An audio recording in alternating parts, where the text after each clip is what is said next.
Some Acorn newspapers, publishers of the Greenwich Post, New Canaan Advertiser, the Darien Times, the Ridgefield Press, the Weston Forum, the Wilton Bulletin, the Reading Pilot, the Lewisboro Ledger, the Monroe Courier, the Eastern Courier, the Trumbull Times, Fairfield Sun, Shelton Herald, the Stratford Star, the Milford Mirror, and the Valley Gazette. Herson Acorn and HANradio.com. The leader in local news, sports, arts, and entertainment in southwestern Connecticut.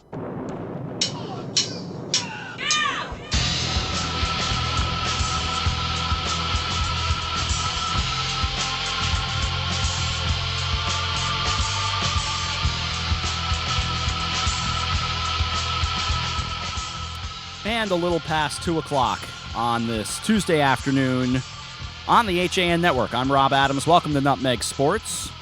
Again, as it is a Tuesday, August 11th, 2015, on a rainy, wet Tuesday, the kind of day that you wouldn't be playing baseball, he says, shameless segue, and hopefully we will have a fairly good baseball player, if not a great baseball player, on in just a couple of minutes. We're expecting to talk with former Yankee Bernie Williams, as well as J.P. Plant, the director of the X Sports Radio Network down in Lawrenceburg, Tennessee. And for those of you familiar enough with things around here at HAN Radio or the HAN Network, you know we did the Babe Ruth regional tournament just a few weeks ago, and JP is part of the team that will be bringing you the live coverage of the 13 to 15-year-old World Series down in Tennessee. My eyes, if they keep darting to camera right, my left, that's because I'm keeping an eye on the phone to see if we get the phone call we are anxiously awaiting from Bernie Williams, who will be playing at the Ridgefield Playhouse. And this is not the first time he's played by any stretch of the imagination. And he's played the Playhouse a couple of times before. But this time it will be on August 30th at 7:30 p.m. And that'll be part of a doubleheader, if you will, because there will also be a charity softball game. But then the concert later on. Bernie's music is quite outstanding. I have his first album, The Journey Within, is a terrific album that came out many years ago while he was still an active player. And it's long been known that he was a heck of a musician and now an honored musician. So very good music that he's got, and we hope to talk to Bernie in just a little bit. So you'll certainly see the softball game and the concert, and we may have a couple of tickets to give away. So that is also a shameless plug coming up. But the numbers on Bernie, I mean, 4 world championships, obviously 96, 98, 99, 2000. He didn't stick around long enough, although he would have happily, but he didn't survive long enough to the 09 championship. Kind of that guy that sits on the fringe of the core four. We always talk about the core four: Posada, Pettit, Jeter, and Rivera, and they did all come up together in that 94, 95, 96 window. Jeter in 95, Pettit came up in 94. Bernie was a little bit before that, and that's why he doesn't quite get that core four love. He comes up and plays 85 games in 1991, hitting just 3 homers and 34 runs batted in while hitting .238. And it was not an easy time to be a Yankee, and to be a young, shy Yankee as Bernie Williams was, because Bernie, born in 68, meaning he was just 22 when he played for the Yankees in 91, and really he was an easy target. If you remember, he had the big glasses that he wore. He could run like the wind, but he just wasn't entirely comfortable in his own skin. There was a Yankee back then named Mel Hall, not a very reputable guy by any stretch of the imagination. And if you do a little more reading on him, you find that he's not the best guy in the world. And he was a bit of a bully to Bernie Williams. And the Yankees did eventually take notice of that and got rid of him, thank goodness, because while Mel Hall was a talented ball player, he was not a star ball player by any stretch, and he was a bit of a bully. I think that's the best way to put it. So Bernie kind of struggled through 91, 92, and it's amazing to think, because if Bernie Williams comes up 10 years earlier, we never see him become what he becomes. He goes off to the Pirates or the Reds or the Blue Jays or the Mariners, and he becomes a star there, because George Steinbrenner would have traded him. Here's the difference, of course, if you remember, in the early 90s, George Steinbrenner was in trouble with Howie Spira, Dave Winfield. He was suspended from baseball, and therefore, he couldn't play that role of trading people away like he did at the time. We all know the stories over the years, the famous Seinfeld line, how could you trade Jay Buhner away? And Jay Buhner goes off and becomes a star in Seattle. Vince Coleman was a Yankee at one point. Rick Rhoden went on and became a star with the Pirates. And Fred McGriff was a Yankee but never stood a chance. He got traded away. There are plenty of them in the 80s that became stars, as George Chase, that elusive extra ring that he wanted, which wouldn't come along until he got in trouble with Howie Spira and all that, got banned from baseball, and it left things to Gene Michael, who did a wonderful job of rebuilding the organization, Buck Showalter, who managed the organization magnificently on the ball field, and that gave Bernie the chance to flourish. So by 93, he's starting to put it together. He's getting 152 hits. He's hitting 289, starting to find a little more power at that point. 12 homers, 57 runs batted in. But really, it's 95 when we start to see him flourish. 18 homers, 82 runs batted in. He hit 307, and the Yankees go to the playoffs as a wild card. They were the first ever wild card team. I don't know if folks remember that. The Yankees and the Rockies were the first two wild card teams, and basically what it broke down to was a difference of just a couple of hours, if I recall. The Yankees won first. They beat the Blue Jays in Toronto. They had to have a big comeback that weekend to do it. In fact, they were losing, as I recall, that Friday night. Pat Kelly, of all people, hit a huge home run on that Friday night, and that kind of put them in place to go on and finish and get the captain, Don Mattingly, into the playoffs for the first time.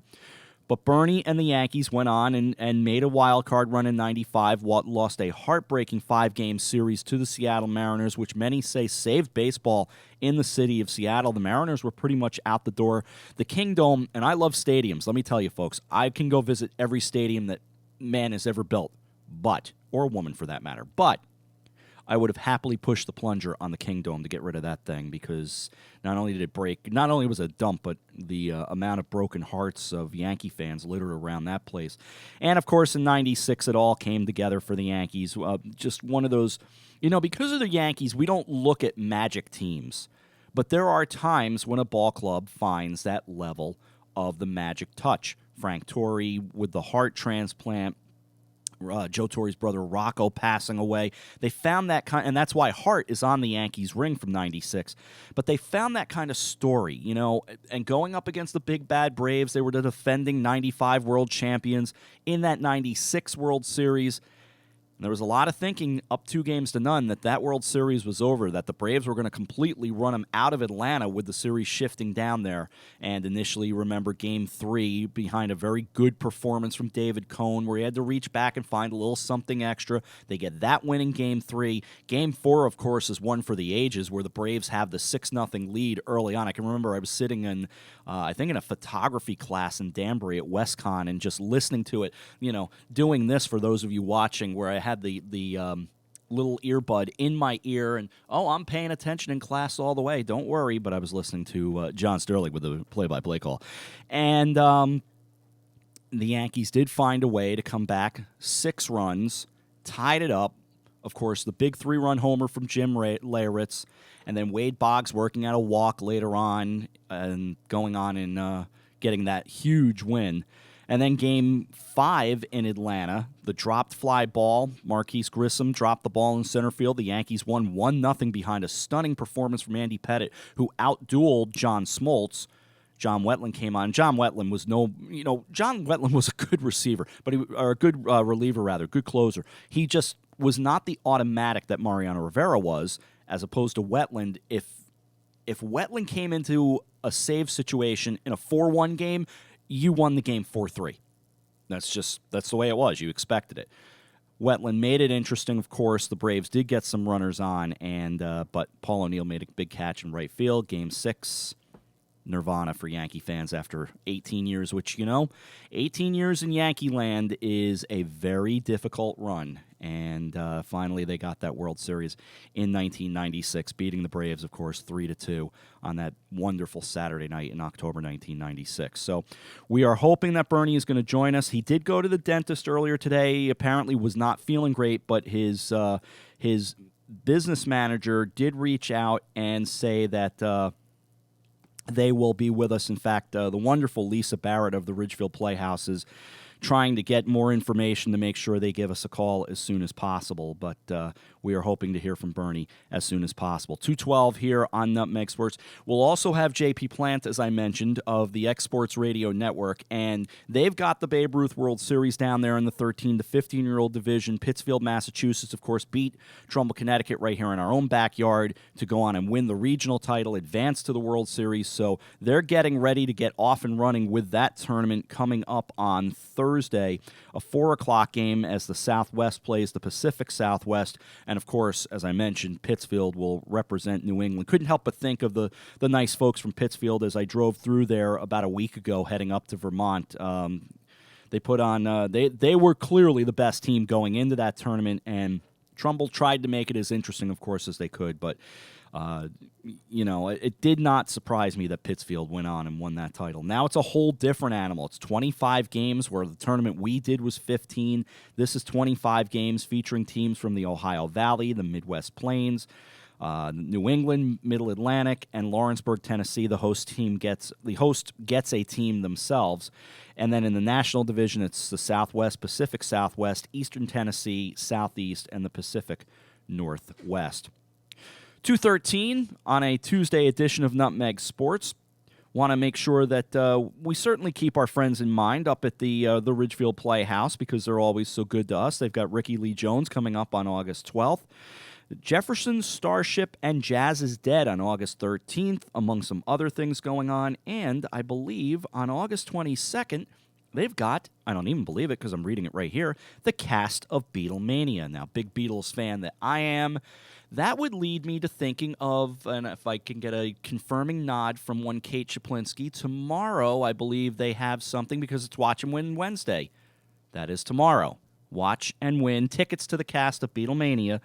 That show coming up on the 22nd at 8 p.m. at the Ridgefield Playhouse, and I know that will be very cool as well. Again, and I mean, if you know anything about the Beatles, you can't be a Beatles tribute band without having the chops to bring it. And the Ridgefield Playhouse is not going to put something on stage that won't be solid. So as I read right off the website, this show will take both old and new Beatles fans straight to the era when the Fab Four ruled the world of rock and roll. The cast of Beatlemania recreates the sights and sounds of the Beatles so faithfully that you'll experience a time the world was engulfed in the fever of Beatlemania, and some, like myself, have never left it. So we'll have tickets for you tomorrow here on Nutmeg Sports. I'll tell you what we do is we hit 2:15. We will pause for a break here. AJ Simonowski keeping me company to my right. We'll have him on for a few minutes as well. So we'll roll on. Bernie's still supposed to be joining us, so fingers crossed we will speak to him shortly. Out for a break. Nutmeg Sports rolls on right after this on the HAN Network. Breaks, sprains, injuries, and pain can now be quickly and expertly treated at Coastal Ortho Express in Norwalk. Why wait hours in the ER? Save a trip and save money going straight to an orthopedic specialist at Coastal Ortho Express Urgent Care, 203-845-2070. No appointment necessary. Coastal Ortho Express Urgent Care, open Monday through Saturday in the iPark building at 761 Main Avenue in Norwalk, or call 203-845-2070. Fast! Healthy, confident smiles begin at Stratford Orthodontics. Conveniently located on Main Street, we are Stratford's hometown orthodontist. We offer the latest in orthodontic technology, including Damon braces and Invisalign. We always accept new patients. Call today to schedule a complimentary consultation. 203-375-8332. Stratford Orthodontics, 2499 Main Street, Stratford. 203-375-8332, and online at stratfordsmile.com. Alliance. We are an industry leader in coordinating transportation for large events such as corporate road shows, conferences, and special events. Our team of experts understands the dynamics and logistics of high-pressure situations and complex arrangements, all within a rapidly changing environment. Since 1999, we have added charter jets, event management, and personal protection to our range of services. Mention this ad for $25 off your next round-trip reservation. Alliance and you. Together, we can achieve the extraordinary. 855-546-6996 or alliancelimo.com. August means tennis in Connecticut, and the top players are gonna be here.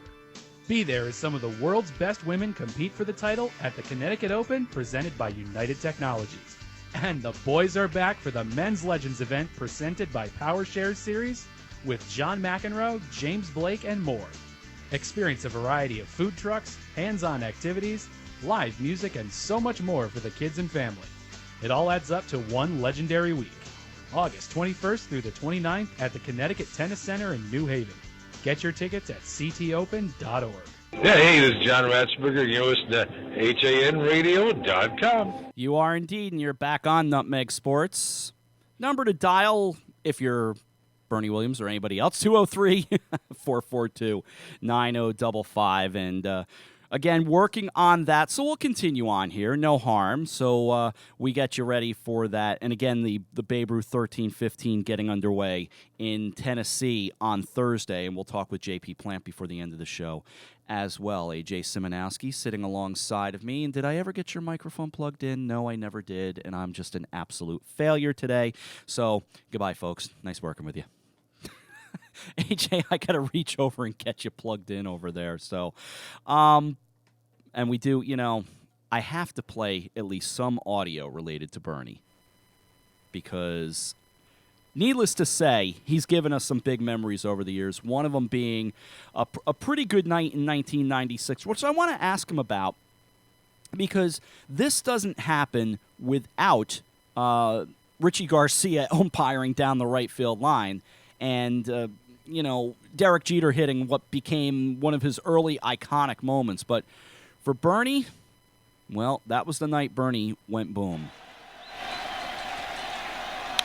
And here's a drive to left. It's mighty high. It's mighty far. And good night.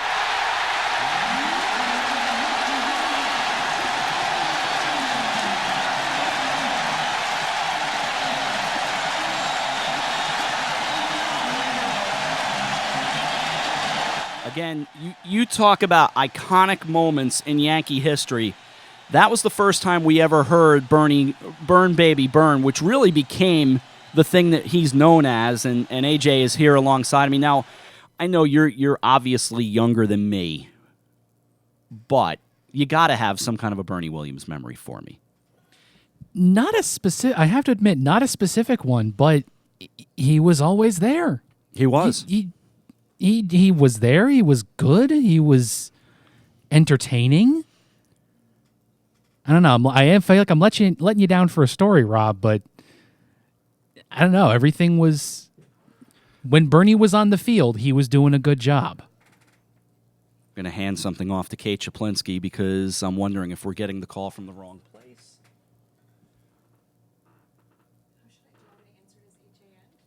Go ahead and dial it back, Kate. I'm sorry. We're doing this on the fly, folks, so sorry about that. It's live TV. Yeah, it's live TV and it's live audio. Now, that of course, was the Bob Costas version. Just in case you've never heard it, because I love doing this. I love doing multiple versions of a play-by-play call.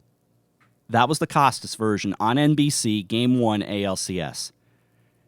Ready for the radio call?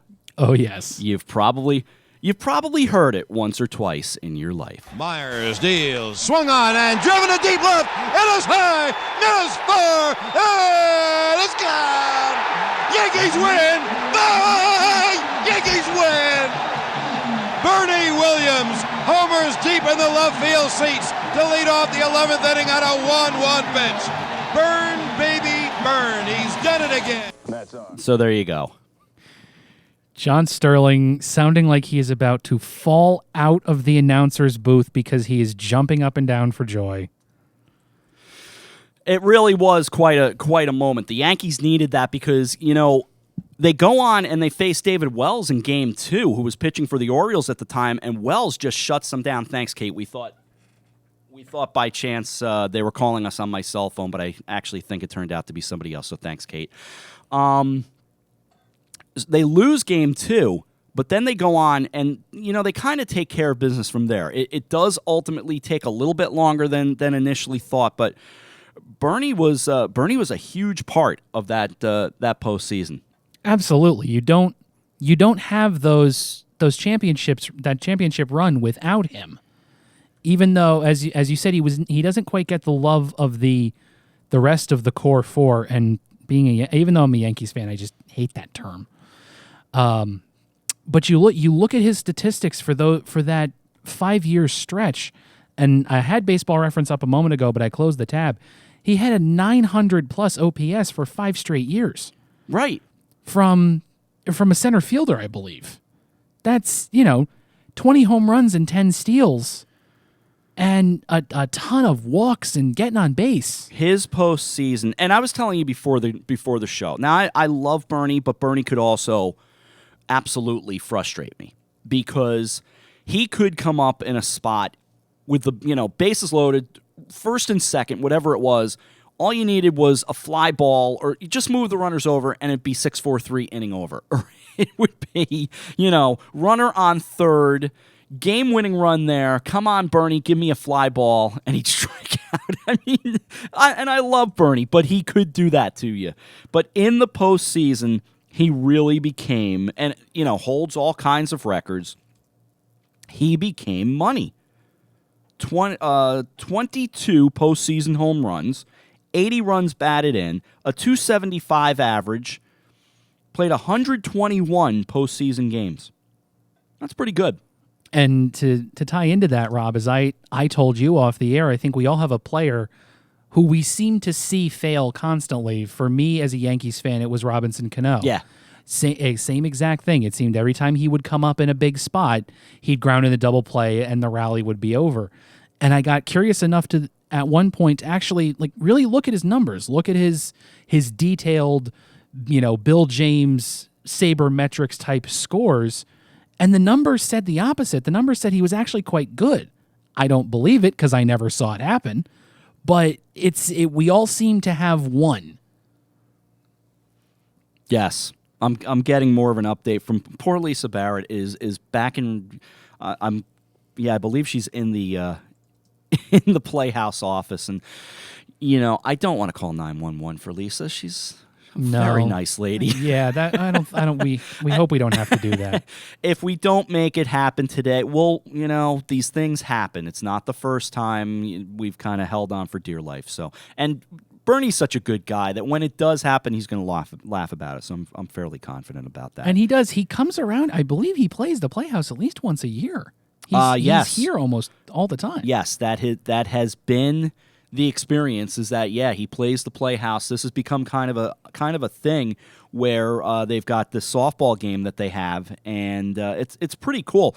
I think last year they had it right around the same time, and I was out of town for it last year. This year I will be out of town next week, but I will be back in time for the softball game. So I'm hoping to go over and check it out. In fact, I even say this on the air to you, AJ, because our minds tend to think the same way. I offered a suggestion to the Ridgefield Playhouse involving the HAN network. Ooh, I believe that's what in the business is known as a tease. That is what's known as a tease. Do you by any chance remember the recent hockey game we broadcast? I don't, actually. Oh, yes. I don't know that I was on the crew at that point. No, you were on the crew for that. Well, you weren't with us that night, but down at Stanford just a few weeks ago. Nope, I missed that one. You did miss that one. But anyway, my wheels are turning. So anyway, 226 here, and we apologize. We're kind of stretching here as best as we can. But Bernie in the postseason, because he was so Yankees come out game one. I was at this game. Game 1, 96 American League Division Series, and they just lay an egg. I mean, Cone pitched game 1. He wasn't good. And they're losing game 2, if you recall, against the Rangers at the stadium. It took some late magic, which the Yankees had plenty of back then. And then it took, as I remember, it was Charlie Hayes who I think he bunted up the first base line to sacrifice the runner over, and the ball got thrown away. And the winning run came home to score game 2. Bernie goes on a tear in that division series, and they don't give out MVPs. He would have won it for sure. But Game 4 in Texas, the Yankees get off to a terrible start in that game, and I'm thinking to myself, well, here we go. We're going to have to survive Game 5. Kenny Rogers pitched, and he was awful. but the Yankees got it done. Bernie go boom, and away you go from there. Bernie was really good in the ALDS. He hit .279, 8 homers, 33 runs batted in. Not so good in the World Series. Only hit .208, but 5 home runs and 14 runs batted in. But you want money? He was money in the American League Championship Series because he hit .321 with what would have turned out to be a .962 OPS, 9 homers, 33 runs batted in. Now, look, that's 7 World Series he was in, half the numbers of Mickey Mantle, who hit 18 World Series home runs, but still, Bernie wasn't known for his power numbers. He really wasn't. No, and you look at his career, I think as I scroll up the page here, I think he averaged only about 20 home runs a season, which... 287 for his career. And that's in the steroid era. In the beginning of the steroid era, that's very true. 287 that's not a very high average, not hitting for a lot of power. Nope. 5-time All-Star, 4 Gold Gloves. Correct? 1, 2, 3. Yeah, 4 Gold Gloves, 5 All-Stars. Was in the MVP running a couple of times. A top 10 finish in '98 when he hit .339. Had a .997 OPS, a year in which he hit 26 homers, 97 runs batted in. He had a really good stretch, you know. And look, I'm not going to put him in the Hall of Fame. I'm a tough Hall of Fame vote. But these are solid numbers. Listen to these numbers. 96, he goes 305, 29, 102. 97, 328, 21, 100. 90, that was 97. 98, 339, 26, 97. The 339 wins the batting title on the last day. 99, he was even better. 342, 25, 115. He also had 100 walks that year. And he could strike out a bit.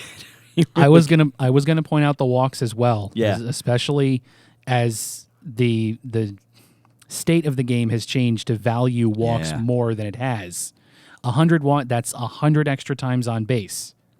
2000, he goes 307, 30, and 121. 307, 26, and 94 in 2001. 333, 19, and 102 in 2002. And then the numbers start to dip after that. So for a good 8-year stretch, 9-year stretch, he was a very solid. And if he does that longer, he probably does make much more consideration for the Hall of Fame. But I can't put him in the Hall of Fame. I can't. I wouldn't say so either. It kind of irks me that he's had his number retired. I love Bernie, but I tend to count the Monument Park as for the true legends. Too. There's nothing. He was a great player for a long time, but I wouldn't call him a legend. I have great regard for Bernie, regard for what he did in his career. I can't retire numbers as easily as the Yankees do. Now, if Bernie Williams played his career, if he puts these numbers up for the Marlins, he'd probably retire his number. Easily. But in the Bronx, you play for the Yankees, the bar is higher. Yeah, yep. And that's where I give respect to the Red Sox. Now, I do think the Red Sox are wrong in some regards, and I think they're dead wrong in the way they're treating Wade Boggs, who they will not retire his number because, God forbid, in '96 he got on a horse at Yankee Stadium after winning a ring with the Yankees. Oh, my gosh. You know, it'd be like the Yankees ripping down number 8 for Yogi Berra because Yogi went to a World Series with the Mets in '73. You got to be a little smarter than that, Red Sox. As much as I respect a lot of what the Red Sox do, they do get it right when it comes to not retiring everybody's number. They just put Pedro Martinez up last week in a pretty cool ceremony at Fenway Park. But I do think the Yankees overdo it, and I have for a long time. And that's no offense to Bernie. Bernie deserves the plaque. He deserves the Monument Park accolades. I'm just tougher when it comes to the numbers. And I always have been. I agree. I believe it's as a just a fun fact. I think the Yankees are now definitely the only team in baseball, maybe the only team in pro sports. They have all the single-digit uniform numbers retired. Yes, well, they will. They don't have to officially retired yet. Well, I mean, come on, Jeter is going to be Jeter's going to get retired. It's just a question of when. One is gone for... one is gone actually twice, I believe. It's only gone once. Billy Martin. I believe one of them is retired twice. Yes, one number is retired. One is Billy Martin. 2 is going to be Jeter. Will be Jeter. 3 is, what's his name? The heavy-set guy who liked the hamburgers. And Some guy. There's a World Series named after him, Babe Ruth. 4 is Lou Gehrig. 5, Joe DiMaggio. 6, Joe Torre. 7, Mickey Mantle. The number you are looking for is number 8. Number 8. Bill Dickey, who wore it first, then Lawrence Peter Berra. Okay. Better known as Yogi. Number 9, Roger Maris. And those are your single digits. They will all be gone. And they're already gone, let's be honest. It's a formality at this point. But it has gotten, I've just given you all the single numbers. 10 is gone for Phil Rizzuto. 15 is gone for Munson. 16 is Whitey Ford. 23, Mattingly.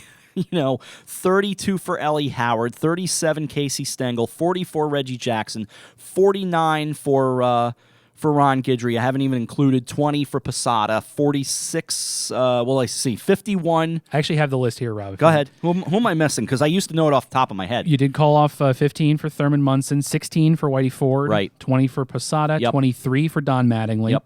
32 for Elston Howard, Mm-hmm. 37 for Casey Stengel, 42 for Mariano 42. and Reggie and Jackie Robinson, 44 for Reggie Jackson, Yep. 46 for Andy Pettit, 49 for Ron Guidry, and 51 for Bernie Williams. Okay, with all due respect, here's who's coming down in Rob's view of the Yankees. 51, love Bernie, can't do it. 49, I loved Guidry. As good as Dwight Gooden was in 85, what I saw in 78 was the most insane pitching year, along with Pedro Martinez as well. And Roger Clemens in 86. Those are the 4 best pitching performances I've seen in my lifetime. Clayton Kershaw would be right there, Justin Verlander as well. But 51, 49, I would rip 44 and fling it. I would take 46 down as much as I love Andy Pettit. 42 stays. Not because of Jackie Robinson, although it has to, but 42 clearly for Rivera. I'm going backwards here. 37 I leave. 32 I leave because there's a social impact there with Elston Howard. First black Yankee, very honorable ball player, very honorable man. 23, I love Donnie Baseball. That's a tough one for me. I'd consider on 23, but 20... Mattingly represents an era for us. That's the problem. Mattingly meant a lot to us. 20, no. Love Posada, no. 16, yes. 15, yes, because of what happened. Scooter, I'm a little more ambivalent toward. I think I'd make the argument on Rizzuto as the combined body of his work. I understand that. Because he was a good player, and then he became such a renowned broadcaster voice of the Yankees. Now, John Kovac is sitting off camera, but I'm willing to bet, based on what you just said, John knows exactly what is rolling through my mind. Hang on. 9, Roger Maris. That was a make-good, because Maris was treated like garbage by Yankee fans and by Yankee management in the mid to late 60s. I would still probably not, and I love Roger Maris. It's a tougher call. 8, yes. 7, yes. Torrey, little tougher for me. 5, yes. 4, yes. 3, yes. 2, obviously. 1, that's where I throw in my little... You've already retired it for Billy Martin. Okay. Good. Borderline great player, but not great. Very good. Legendary broadcaster. Bobby Mercer, thank you. Now, would I really do it? No, I would not. As much as I love Bobby Mercer, he's my favorite athlete ever. But I'm saying based on the... And I understand, Rizzuto's a whole different, but... That would just be my case. I don't have a dog in that fight. No, but I will say this. 236 Nutmeg Sports. I will say this. We have put so many in Monument Park. Bobby Mercer was a Yankee for almost 50 years. Put a plaque up for him, would you please? That's...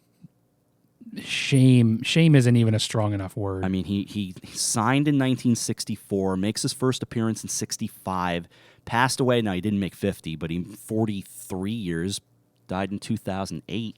Travesty. Yeah. The Yankees have done a bad job there. The guy, he wrote a book basically talking about his love of being a Yankee. Yankees haven't done a good job on that one. 2:37, we're going to pause for a break. We are beginning to see the obvious here, unfortunately, but we'll continue on, and we will fight the good fight. AJ and I continue. John's in the room. Kate's here. Marty's not too far away. We're out for a break. We'll roll on. Maybe we'll get JP Plant on to talk a little Babe Ruth World Series right after this on the HAN Network. The long winter is finally astern. Bait is invading the harbors, coves, and inlets. Stripers, fluke, and porgies are on the move. In the streams and lakes, trout, smallmouth, largemouth, and walleye have moved out of hibernation. At the dock shop, it's all systems go. And now in 2 locations, 51 Tokenique Road, Darien, and their newest location at 609 Riverside Avenue in Westport. Bait, tackle, apparel, and of course, all the marine and nautical accessories that they're known for are ready for you at the dock shop. Boater, beach bum, fisherman, or simply love the New England coast, this is a unique place to shop. The Dock Shop, 51 Tokenique Road, Darien, 609 Riverside Avenue, Westport. Visit us at dockshop.com. Did you know that taking dance lessons is a great date night idea? Arthur Murray Grand Ballroom of Greenwich is a fabulous place to learn to dance and meet new people. Located at 6 Lewis Street, our studio is staffed with professional instructors ready to teach you salsa, waltz, rumba, hustle, tango. There's a dance for every season, and we are rated #1 on the knot.com. We are the wedding dance specialists. Take advantage of our new student offer, only $49. Call 203-769-1800. Visit us online at arthurmurraygreenwich.com. Does advertising on HANradio.com work? Just ask Coastal Orthopedics. They ran spots with us, and within 24 hours they had 21 walk-ins and 8 calls to their new immediate care center. To advertise on HANradio.com, call 203-417-5199 and ask for Marianne Hersom. August means tennis in Connecticut, and the top players are going to be at the Connecticut Open, presented by United Technologies.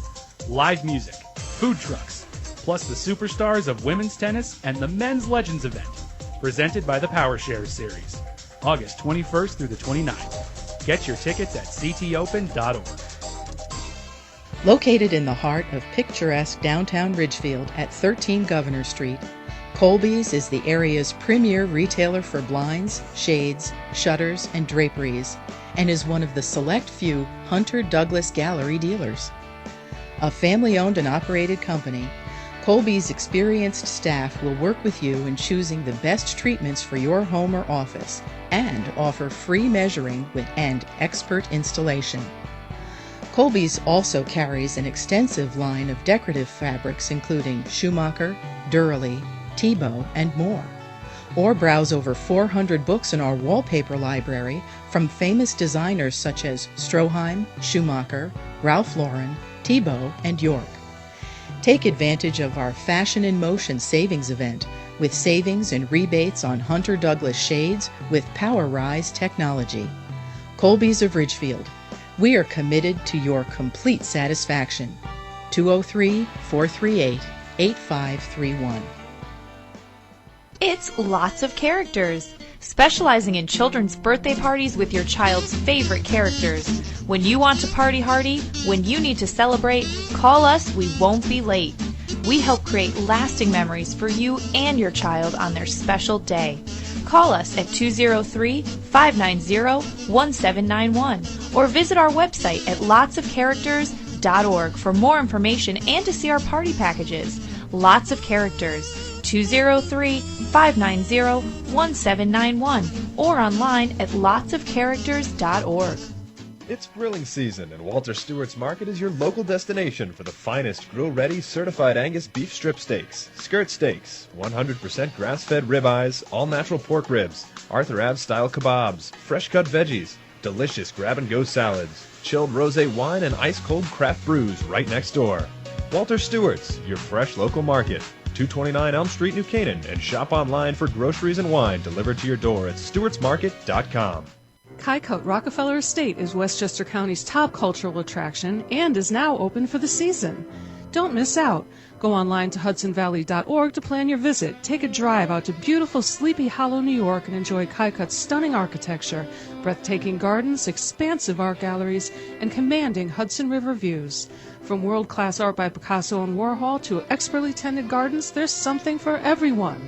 Kykutt Rockefeller Estates, a National Trust for Historic Preservation landmark. Now you can keep up with what's happening in Darien with the convenience of the Darien Times Online. Your choice. Print or digital subscription for just $45 a year. Or get the print and digital bundle for just $10 more, $55 a year. To subscribe to the Darien Times, go to hersumsecure.com/CIRC or call the circulation department at 203-894-3388. The Darien Times, now in print and online. Don't miss a single issue. Subscribe today.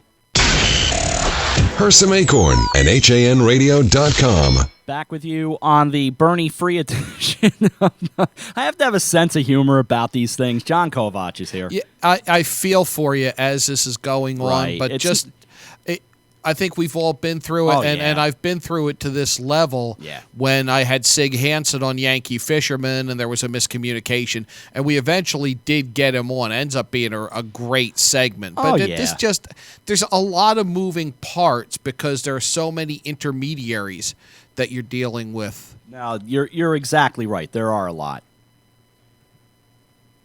As we're going to welcome in a guest right now from Tennessee and talk about, of course, a tournament that you and I covered not that long ago, John. We covered the Babe Ruth New England Regional when it was played up here, and Pittsfield, Massachusetts won that title to advance down to Lawrenceburg, Tennessee, and play in the 13 to 15-year-old championship. So we're going to bring on JP Plant right now, who is the director of X Sports Radio Network. JP, how are you? Doing very well. Thanks for having me on up there in New England this afternoon. It's our pleasure, and I know you guys are getting ready. As we know from doing, and we handled 15 games. You've got the granddaddy of them all. It's a lot of work that goes into this. What's the preparation for you guys as you get set?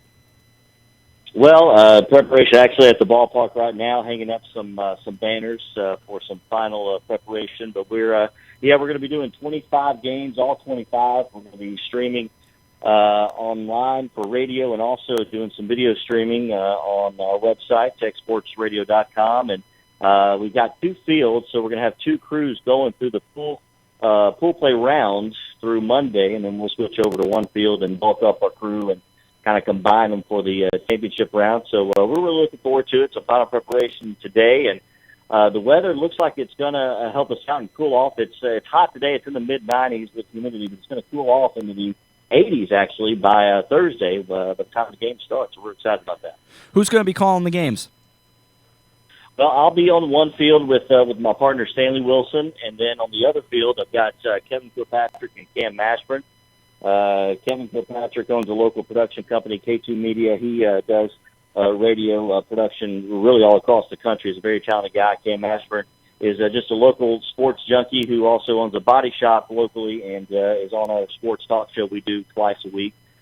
So those are the guys, and then we've got about 10 to 15 people behind the scenes that are going to help put this thing on. So we're really excited about it. No, it sounds great, and I know from experience we really put a lot into what we did up here. So I know you guys are going to do a great job down there. And how about the teams? I know for me, the preparation to learn all these teams coming into Trumbull, it obviously was a lot of work. You're learning. In my case, it was 8 teams, and we had some help from some good people who put together some notes for us. But how are you able to research and get ready for these games?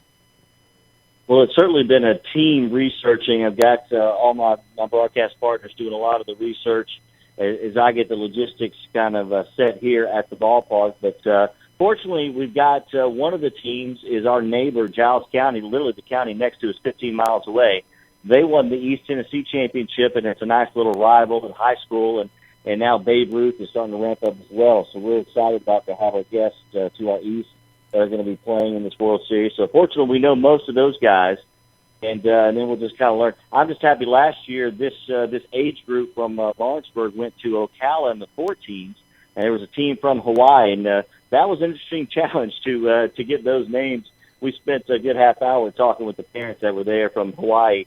So we don't have anybody from Hawaii, but it always is an interesting challenge to try to get the names. Fortunately, I'm going to be help to MC the Celebration of Champions, where Johnny Bench is going to be speaking tomorrow night, and my task is going to be to announce all the names. So at least I'll get a dry run tomorrow night for the banquet before we get going on broadcast. That's certainly a good opportunity to get used to all the names, and heck, having Johnny Bench around, that's not such a bad gig either.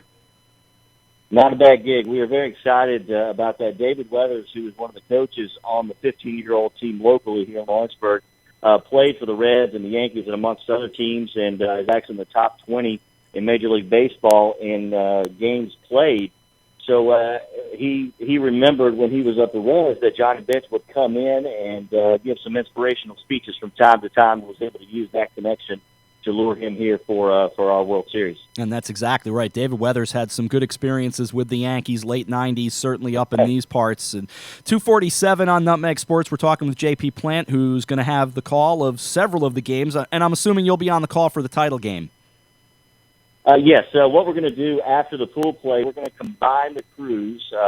We've got 4 total. So Kevin Kilpatrick, who's doing the play-by-play on the Tom Cruise field, will join me in the booth for the championship round, and then we'll put Cam and Stanley, put them one in each dugout with the wireless stick mic, so they'll be covering the team. So we'll get some nice insight from the dugout level, and then Kevin and I will split the call up in the press box. Oh, that's great. It sounds like it's going to be a lot of fun down there. Tell us about Lawrenceburg, Tennessee. You know, as we were getting ready and going through our tournament up here, we kept kind of glancing toward Lawrenceburg, and we would talk about it a little bit. But obviously, I've never been there. I don't know it. You are there. What can you tell our listeners about the town? Well, it is, of course, in southern Middle Tennessee. We're about 20 miles north of the state line with Alabama. Kind of a triangle between Florence and the Shoals, Huntsville, Alabama, and then where we are in Lawrenceburg. And this team is made up of almost an equal third from the kind of the 3 tiers of the county. You've got the north end, which is Summertown. They've got a high school up there. The middle part of the county, where the southern part, Loretto, where David Weathers and about a third of the team is from as well. So it's a nice cross section and really exemplifies the entire county for this team. And it's a small southern town, about 12 to 15,000 people. This is the third time that the Babe Ruth World Series is going to be here in Lawrenceburg. The first 2 times were in 1978 and 81. It was the Senior World Series, and the local Kiwanis Club actually put it on. And an interesting note, my dad was the president of the Kiwanis Club in 78 who hosted it back then. So there's quite a legacy of the Kiwanis Club and the local Babe Ruth as it relates to the World Series, so we're thrilled to get it back here in Lawrenceburg. Is there a particular player or team that you find yourself interested in taking a look at? And obviously, like me, you have no dog in the fight, but maybe there's a team that you thought, wow, I'm interested to see this group. Well, I know in speaking with some of the media from the Glacier, Montana region, they've had some success with their tradition. I recognize some of the teams from your New England area that have been around a little bit. The previous 2 years out of the Southwest, the Tri-Counties Texas team, which won it last year as 4 teams, they became really close with the Lawrenceburg team here, and they unfortunately did not make it. The South Rosario County, I believe, is the Southwest representative. And then 2 years ago, as 13s, the champion was from El Segundo, California, and there's a team that I think is close by out of Los Angeles, the Westchester team that I understand is pretty strong too. So it's going to be an interesting dissection. Of course, you got the team out of Wisconsin, Eau Claire, and then the West End PA team out of Pennsylvania. So it's we're really excited about kind of the cross section. And I know I mentioned 2 years ago this team played in Williston, North Dakota, as 13-year-olds. And a lot of those host families, there's actually already been a couple that have made the trip here to Lawrenceburg just to watch the World Series and kind of support some of the people that they have held close ties with since 2 years ago. Of course, the team that we saw was from Pittsfield, Massachusetts, and they really played fundamentally good baseball, moved runners over well, stole bases, but pitched and played wonderful defense, and I think that's a team you're going to like having an eye on, JP. Yeah, what I've read and what I've heard from you guys and watching a little bit of your broadcast, by the way, you guys did an excellent job. I've got my work cut out to reach up to your level. But it appears that they were cool, calm, and collected, really businesslike, and probably going to be a force to be reckoned with down here in Lawrenceburg. They're a good group and a nice group of kids as well. We enjoyed covering them, and it was a truly great experience for us. I know that some of my colleagues, when we first said we were going to do this, they kind of looked at me and said, "You're going to call all 15 games? Are you out of your mind?" And I thought, well, I might be a little out of my mind, but it's an experience I will always remember. So I'm excited for you guys down there, and I think it's going to be a great time for all of you also. Well, we definitely are. It is a challenge, but I tell you, this community has really rallied around together and incorporated the entire county and region, for that matter, to build and prepare for this. There's a lot of infrastructure that was built up. The high school field, which is one of the fields, the Tom Cruise Field, was already in pretty good condition, and then there was the Babe Ruth Field, and really reconstructed the back wall, and also built a new press box, new stands. There's new concrete all over, paved roads. It's a new fence and brand new scoreboards on both fields. So there was a lot of work that's gone into it, and the infrastructure is now in place to hopefully this will be somewhat of a regular occurrence in Lawrenceburg. I hope so for you guys, and we'll be tuning in as best as we can. It's coming up, and a lot of games to call, but we're going to try to check you guys out for sure, and you're welcome to come back and update us at any time, JP. Great joy to talk to you. Will do. I'd love to have you guys on our show as we move forward in the World Series. Sounds good. We will make it happen. JP, thanks so much, and best of luck down there.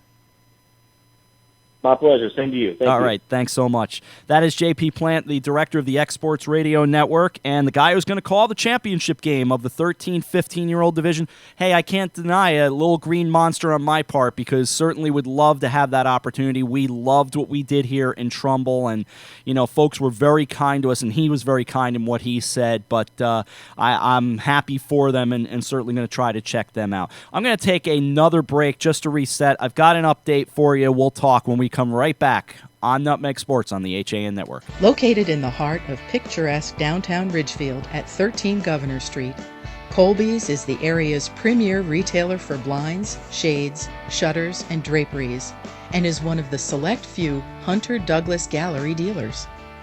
A family-owned and operated company, Colby's experienced staff will work with you in choosing the best treatments for your home or office and offer free measuring and expert installation. Colby's also carries an extensive line of decorative fabrics including Schumacher, Durley, Tebow, and more. Or browse over 400 books in our wallpaper library from famous designers such as Stroheim, Schumacher, Ralph Lauren, Tebow, and York. Take advantage of our Fashion in Motion savings event with savings and rebates on Hunter Douglas shades with Power Rise technology. Colby's of Ridgefield. We are committed to your complete satisfaction. 203-438-8531.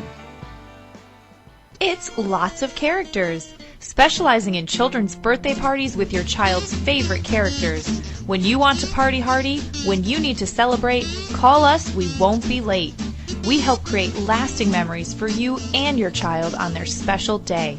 Call us at 203-590-1791 or visit our website at lotsofcharacters.org for more information and to see our party packages. Lots of Characters, 203-590-1791 or online at lotsofcharacters.org. It's grilling season, and Walter Stewart's Market is your local destination for the finest grill-ready certified Angus beef strip steaks, skirt steaks, 100% grass-fed ribeyes, all-natural pork ribs, Arthur Ave-style kebabs, fresh-cut veggies, delicious grab-and-go salads, chilled rosé wine, and ice-cold craft brews right next door. Walter Stewart's, your fresh local market. 229 Elm Street, New Canaan, and shop online for groceries and wine delivered to your door at stewartsmarket.com. Kycote Rockefeller Estate is Westchester County's top cultural attraction and is now open for the season. Don't miss out.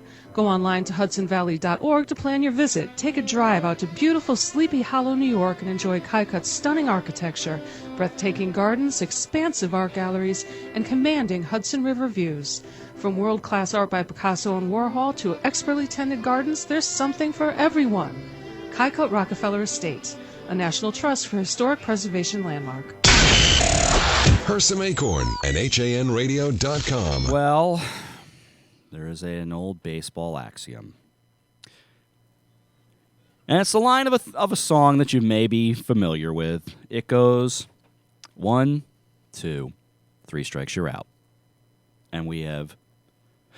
Susan, we've officially struck out with Bernie Williams today. I mean, these things happen. That is the old ball game, Rob. That's it. Yanks lose today. So, this is John Sterling. Anyway, Bernie will not be joining us today. The dentist apparently was a bit too much for him to get over, still numbness. And I do really want to thank the constant effort of Lisa Barrett, the marketing manager at the Ridgefield Playhouse, who just stayed on top of this. You should see the number of emails that went on between Lisa and myself over this show. She was very diligent in trying, but Bernie just can't do it. He can't talk apparently right now. So, but you know what? As John Kovac said, John was on with us a little earlier. These things happen. We'll make it happen, if not tomorrow, in the future. And he's not the only one that we're trying to get in here. I won't give the other name away, but you know. These things happen. These things do happen. That's all I'm going to say about that. So with all that said and done, we certainly send our best to everybody down in Tennessee. I hope JP does come back on. He was very good. 25 games, 2 teams. Just remember, we did 15 games all on our own.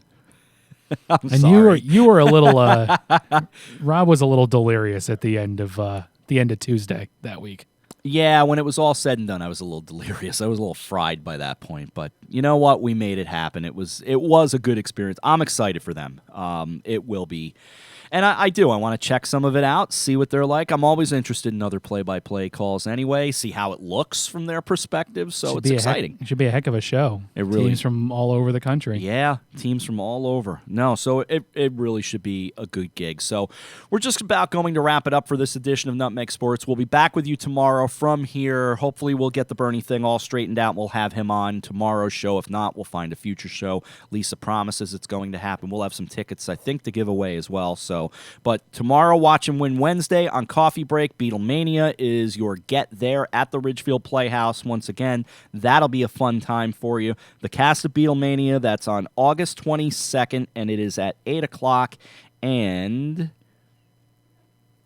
that is tomorrow. So that's Watch and Win Wednesday. Anyway, my thanks to AJ, John Kovac, Kate, Mario, Marty Hersom. Everybody was trying to keep us going here as we got through this show. And we've done it before. So you know what? There's disappointment. Then you kind of shrug your shoulders and say, well, get them next time, slugger. Momentum is the next day's Nutmeg Sports host.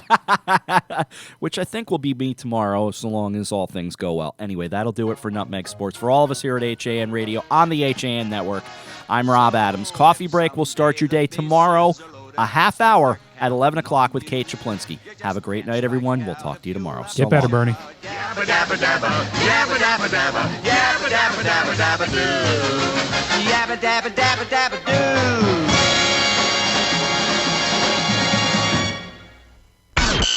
Hersom Acorn and HANradio.com. The leader in local news, sports, arts, and entertainment in southwestern Connecticut. Want to get in touch with HAN Radio? You can find us on Twitter at Hersom Radio, on Facebook at Hersom Acorn Radio, or email us at radio@hersomacorn.com.